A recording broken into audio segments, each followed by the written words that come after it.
Si Kuya minabuting kausapin si McCoy. Kumusta ang araw mo?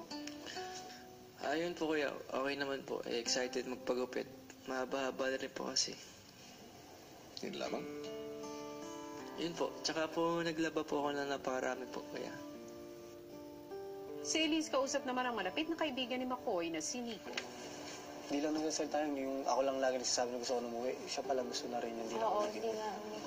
hindi nga siya sanay sa Nawala. na matagal mawalay sa family niya. Kaya yung sinasabi sa'yo, nung lumagpas tayo ng mga 3 weeks, 4 weeks dito, doon yung naramdaman yung tagal.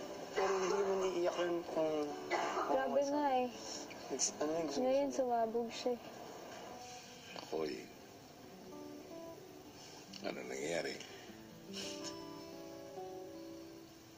Hindi ko lang kuya eh, kusa eh. Ayaw ko po umiyak eh. Pero kasi pag pamilya ko na po yung pinag-uusapan.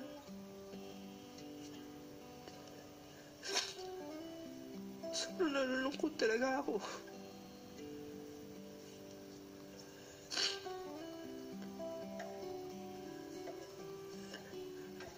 Mahal na mahal ko yung pamilya ko kuya.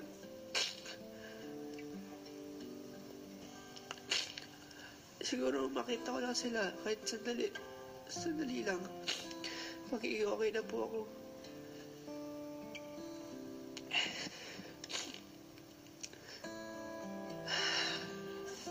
Sorry kuya.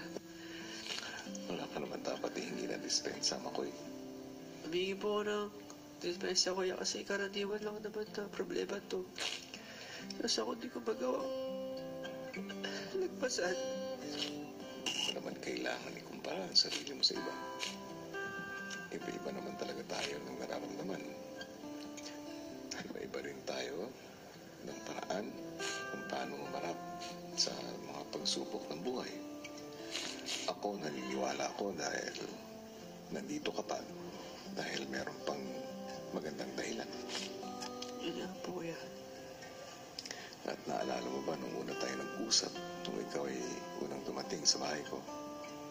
Sabi mo, ginagawa mo ito para Sa pamilya ko po kuya.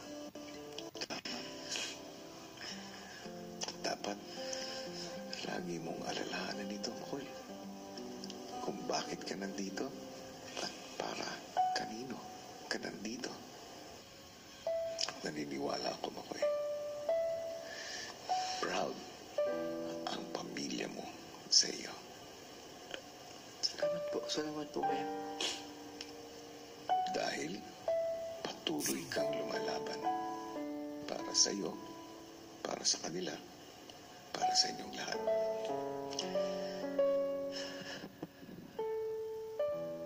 Siguro, malulungkot nga po yun pagka nakita nila akong ganito. Nasa lakas ako po kuya, love ko, promise. Ngayon lang to. Alam ko namang malalagpasan mo yan.